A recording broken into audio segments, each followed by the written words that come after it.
is Encore. Cool. The stories behind the songs. Thank you. Here's iHeartRadio's Miles Galloway.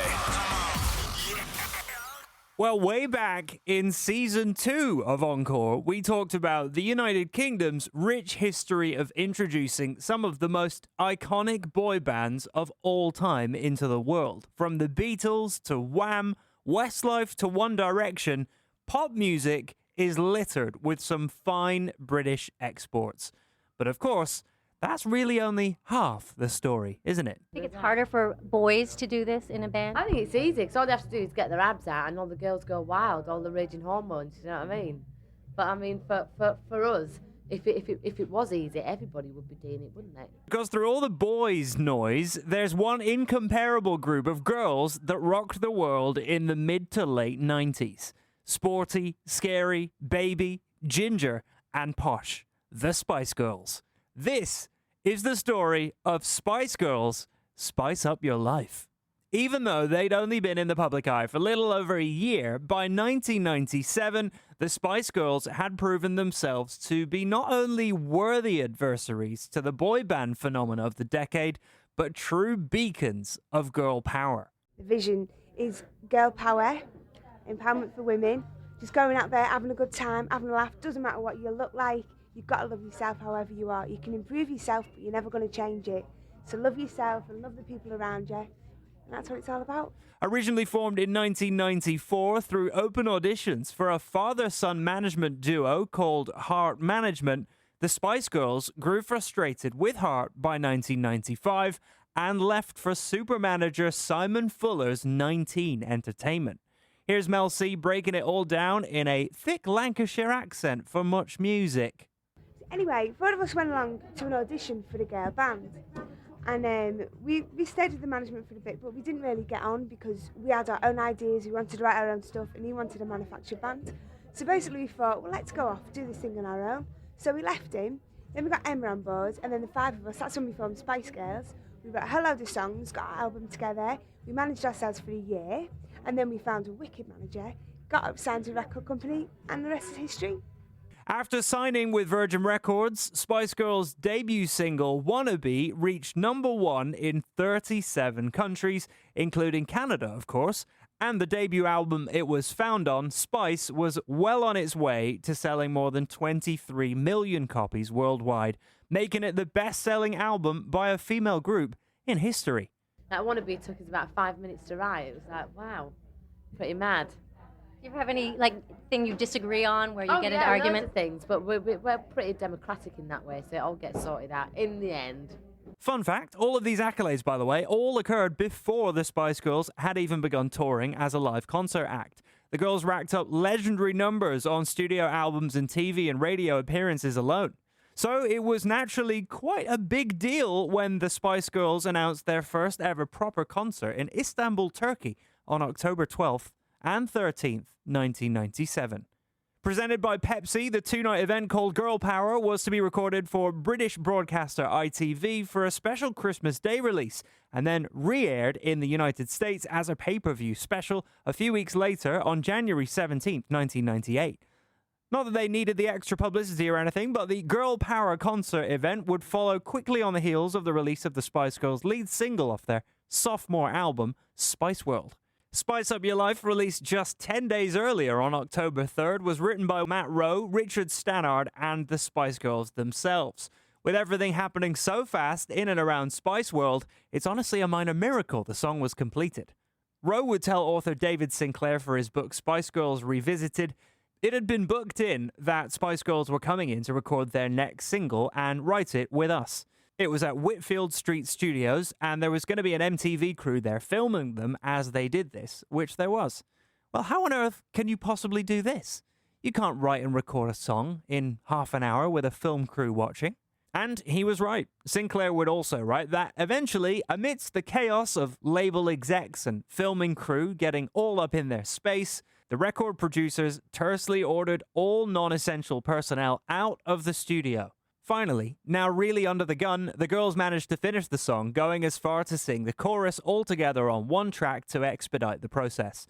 One of the reasons Spice Up Your Life was so mission critical is because not only was it going to serve as the Spice Girls' rapid reintroduction to their adoring fans as Spice World's lead single on the radio, the song and the entire Spice World album, for that matter, was also going to be doing double duty as a key marketing tool for the Spice Girls' debut on the silver screen in Spice World, the movie. Okay, let's take a breather here. Honestly, we've used the term whirlwind to describe an artist's career or rapid ascent to the top before here on Encore, but for goodness sakes, did the Spice Girls find a way to break the space-time continuum in order to get all of this work done?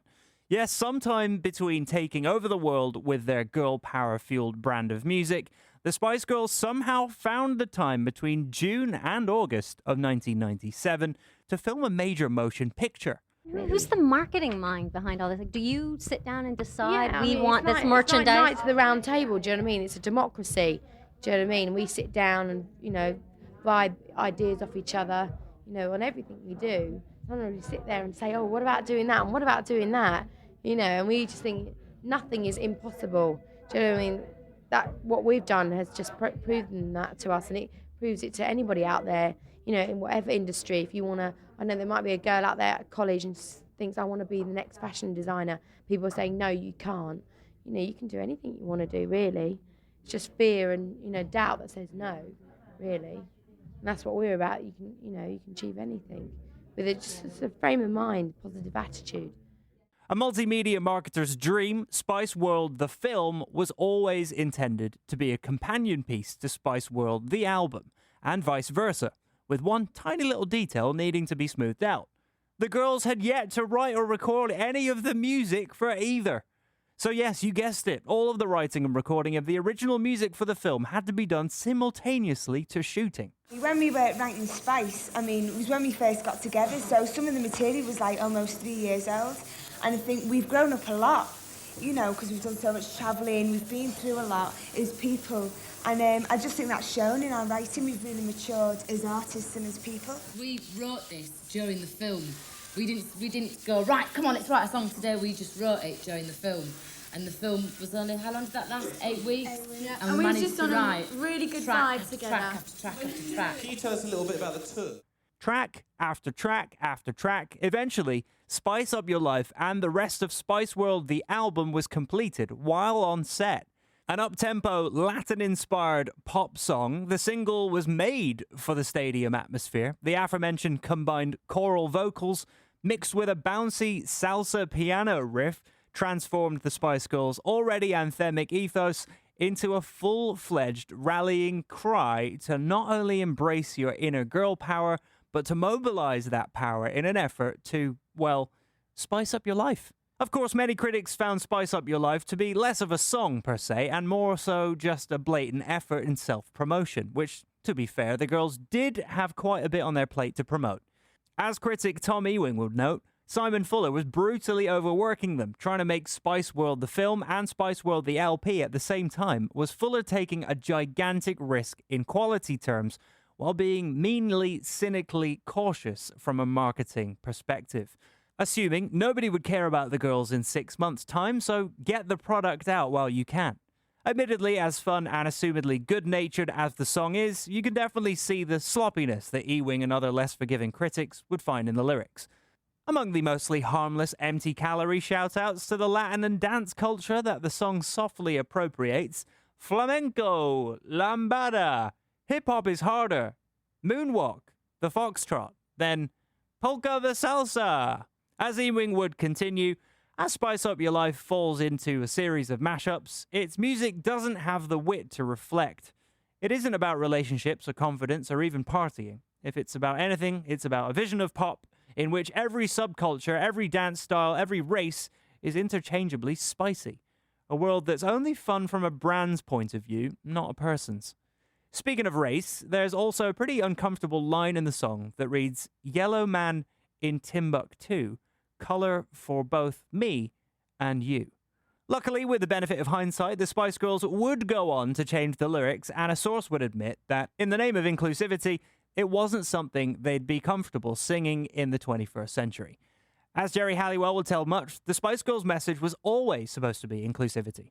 The world should respect everybody's differences, whatever race, gender, whether you're gay, black, white, handicapped, you know, and that way you respected that rather than feared it. We'd all get along a lot better. I mean, us lot do. You know, we're more than, you know, friends. It goes a lot stronger than that, which is nice. And we laugh about everything as well. Regrettable lyrics aside, history has been kind to spice up your life, with NME's Elle Hunt looking back fondly on the haunting harmonies, chaotically plunking piano hooks, even calling the nonsensical bridge the best part. Similarly, Evening Standard's Luke Abrahams reflecting on the track as an instant, wild, chaotic and nonsensical classic that captured the sheer might, power and energy of the Spice Girls. The Spice Girls were going to need to feed off that energy for what was to come next. Released first in the UK on Boxing Day 1997, Spice World the movie would receive its North American release 1 month later in January 98. Here's a rundown of the film if you haven't had a chance to catch it in the last 27 years. So you've been filming this movie, tell me what it's all about. What's it all about? Well, basically, it's about the Spice Girls. But it's a bit of, well, Geri says this word, but I don't really know what it means, but it sounds good. It's a parody of us, which in terms which I understand a bit more, it's a Mickey take, so we're taking the Mickey out of ourselves. But a lot of the situations that come up in the film actually have happened. Right. Do you know what I mean? But obviously we've elaborated on it and made things a bit more exciting and stuff. Would you do it again? Yes, definitely.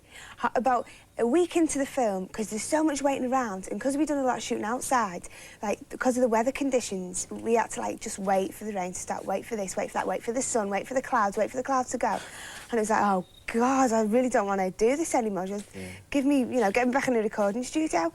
But then, once we'd done it and got into it, it was absolutely brilliant, really good fun. Making roughly $56 million at the box office, the critically panned eventual cult favourite still holds the record for the highest grossing film of all time by a musical group. I mean, were you guys surprised? It was like such a huge movie, such a huge success? I think we were surprised actually, because, you know, when we were doing it, we were just having fun and sort of like acting ourselves. And it was good. It was #2 in America under Titanic, which we were really, really happy about. So it was a very pleasant surprise. Spice Up Your Life would make its live concert debut at the same time the girls themselves did, at the aforementioned concert special in October in Istanbul. By November of that year, however, Spice Girls would make an incredibly bold and controversial decision. On November 7th, the exact same day, the girls would perform Spice Up Your Life and win Best Group at the MTV Euros. The Spice Girls would fire Simon Fuller to begin managing themselves. How much decision making do you guys have? All of it, because All of we manage ourselves now. Oh, So Don't you think you need a manager? Don't you think it's time? no. I mean, when we started out, we had a manager, and then we didn't have one, and then we had one again, and now we haven't got one again.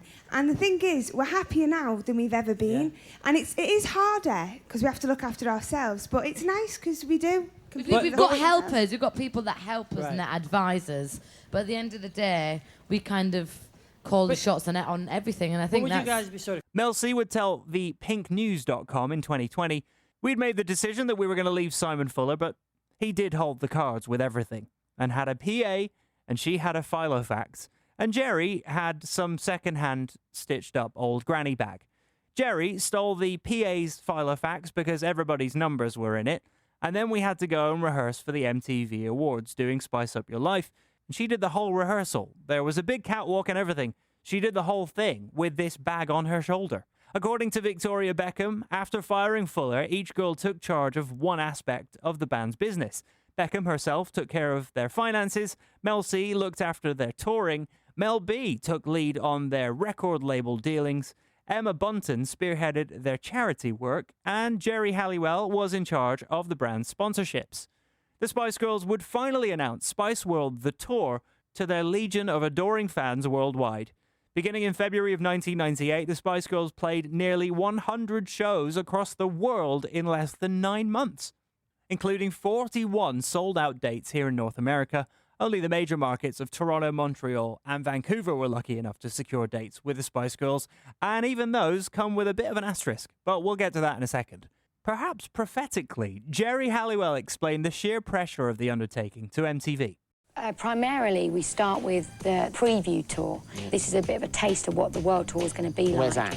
And that is it. The Pepsi preview tour is in Istanbul. We are, at the moment, the Spice Girls are in training big time. We're getting up at the crack of the dawn. You know, obviously, you've got to be physically and mentally fit to do something as gruelling as, you know, a world tour. You know, we want to give our best. You know, it's like when you think back when you were at school, if only I'd revised for my exams, I would have got an A instead of a C. You know, and we're trying to put that in now, you know, for this world tour. I'm thinking, I want to give 100% on this, because I don't want to look back and say, if I didn't give it as much, I could have done 1,000 times better. So you work so hard, you're going to be working so hard. When's your next day off, then? Go on, then, work it out. From today, when is your next day off? My next day off is next Sunday. And do you know what you're going to do? Do you know what I'll probably do on my next day off? I'll probably have to practice my dance routine, which will be a gutter, privately, because I'm the worst. I have to make sure. That's my trauma. I mean, everyone's got their challenges, do you know what I mean? And all the others are, you know, trained dancers there that, you know, have got that, it's a, you know, thing that you learn through training of picking up routines. So I have to go in my bedroom and make sure I've got it. Being their very first tour under the weight of such massive expectations and now manager-free, it's no surprise that the tour, while definitely a commercial success, wasn't exactly without scandal. Now managing all the previous sponsorships and touring commitments themselves, the understandable cracks in solidarity were starting to show, both personally and professionally for the band. And they were about to change forever. Yes, if you're a Spice Girls head like I am, you know what comes next. I know I've delayed the inevitable for long enough. Today is Thursday the 28th of May. I'm in Paris and yesterday I left the Spice Girls permanently. I thought it'd be really good to basically record, you know, life after, right from the beginning, to see, you know, what basically happened. So I'm in Paris with my brother, basically trying to hide from the media. Hi, today is Friday, I can't remember, 29th of May. It's actually Melanie Brown's birthday, ironically. Today I'm feeling really, really anxious and loads of mixed feelings. I don't really know what to think today. I feel quite nervous what the outcome is going to be. Between the days of May 27th and May 31st, 1998, Geri Halliwell abruptly quit the Spice Girls mid-tour. Originally, the girls didn't believe it and would write off Halliwell's absence as a mysterious illness for a few days to the media. But of course, that house of cards could only stand for so long, especially when, you know, this happened. This is a message to the fans. Sadly, I would like to confirm that I have left the Spice Girls. This is because of differences between us. I'm sure the group will continue to be successful, and I wish them all the best. I have no immediate plans. I wish to apologise to all the fans and to thank them and everyone who's been there. Lots of love, Geri. P.S. I'll be back. Yes, that was the voice of Geri's solicitor holding a formal press conference in an effort to get her version of the fallout out first. While all parties insisted at first that the separation was essentially blameless, a mixture of burnout and creative differences, the rest of the girls would use coded but not entirely unflattering language when referring to the situation, as they told Master T at Much. I mean, you know, everybody says that, you know, we're still getting on with Geri, and I mean, we still talk, we're all still friends, and, you know, whatever she wants to do, we wish her luck in, and we're sure she'll do great, but we, you know, we still get on well with her, and we do still speak. We haven't seen her, obviously, for a long time, because we're over there Been away. and she's busy doing her things, but we're all still mates at the end of the day. What exactly happened? We're not going to tell you, are we? Come on. I think, you know, basically what happened is that, you know, Geri just decided it was time for her to move on. You know, she's got lots of other things that she wants to do. You know, but us four are still happy working as a band. So, you know, she's just gone on and done her own thing, and we wish her luck. And that really is what happened. I think everybody wants to hear a lot of nitty-gritty, but there really wasn't any. And we're still friends. But as with most scandals that hit the UK, the relentless British tabloids eventually squeezed out information that there was a major clashing of heads between Geri and Mel B. The two fiery Spice Girls had long taken on de facto leadership roles in the group, and while very close initially, found themselves at odds constantly, perhaps due to their alpha personalities. Rolling Stone would even report that one of Mel B's issues with Halliwell was her 2 left feet, a claim that seems innocuous enough, but does carry a bit more weight considering Geri's previous comments to MTV about her not being a good enough dancer. The final straw for Halliwell, however, was when she had been booked to tell her story regarding a breast cancer scare she had at 17. Geri was very much an advocate of breast cancer awareness for women of all ages, following her own experience, and according to Halliwell, even though she thought the interview was the perfect fit for the Spice Girls' girl power mantra, the rest of the Spice Girls disagreed and got the interview pulled at the last second without her knowledge. Of course, what Ginger Spice's departure meant for the tour was that the Spice Girls were now embarking over 5 months of it as a foursome, including the entirety of their North American leg when they originally plotted it as a 5-piece. Entire choreography sequences, vocal arrangements, and staging had to be reset and reorganized, and the girls even offered refunds to disappointed fans for their remaining gigs, an offer that, according to promoters, not many fans took them up on. One promoter even boldly told Rolling Stone, "It was never Ginger and the Spice Girls, it was always the Spice Girls." Now deep into the tour and sans a singer, Sporty, Scary Baby and Posh would complete the tour, with Spice World going triple platinum in the US and diamond here in Canada. Of course, it was never in doubt that Spice Up Your Life would become a massive hit for the girls, going to number 1 in the UK and number 2 here in Canada, perhaps their last truly iconic song from their original run. Spice Girls would actually release one post-Geri, but she's still on the record single off of Spice World, the awkwardly titled Viva Forever. The song, with an already completed stop-motion music video that included an animated Ginger Spice, was ironically lauded by critics as some of their best work, even as things were somewhat less than stellar internally. The girls would then go on to release the solemn single-only track Goodbye, originally written with Geri. The song was reworked without her and made to be about her, with Mel C admitting, "Goodbye was originally about a relationship ending, but now it's about Geri, and it's really sad." The Spice Girls would release one more album without Ginger Spice, sticking with the Forever theme as its title in the year 2000. The album was a lackluster record both critically and commercially, and wouldn't even go to number 1 in the UK, a first for the Spice Girls. After releasing a slew of solo projects and starting families, the Spice Girls themselves seemed mostly uninterested in Forever. Released in November, the girls all but stopped talking about it by December of that year, and the teased 2001 tour that was meant to accompany the album never came to fruition. Like many other girl and boy groups before and after them, Spice Girls go on a dreaded hiatus very soon after. After 7 long years of hibernation, Spice Girls, yes, all 5 of them, reunited at the O2 Arena to announce a greatest hits album and the return of the Spice Girls World Tour. The landmark tour included 17, yes, you heard me right, 17 nights at London's O2 Arena.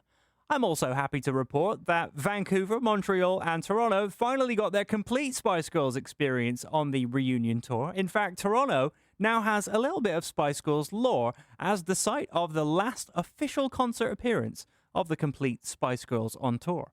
With all the beef squashed from years previous, Spice Girls have remained beacons of girl power, popping up from time to time to provide the world with capital M moments in ways that only they can. Their 2012 medley of Wannabe and Spice Up Your Life at the Summer Olympics in London became the most tweeted about moment of the Games. In 2019, the girls reunited as a 4-piece again, but this time it wasn't Ginger Spice that was staying home. The artist formerly known as Posh Spice, Victoria Beckham, was unable to commit to the tour due to her burgeoning fashion business. And in 2022, we were all invited to spice up our lives once more with the reissue of Spice World called Spice World 25, with an alternate take music video for Spice Up Your Life. We've even been treated to a little spice right as this episode is being written. Megastar Sabrina Carpenter made headlines in March of this year for campily arresting and attending baby Spice Emma Bunton, who was in the crowd at her most recent London show. The crime? Spicing up her life, of course. I'm Miles Galloway, and that was my last episode of Encore. Thank you so much for listening over the years. 60 episodes. That was the story of the Spice Girls. Spice Up Your Life. Encore is an iHeartRadio Canada podcast. Subscribe to this podcast on iHeartRadio or wherever you get your podcasts. Download the iHeartRadio app for more great podcasts just like these.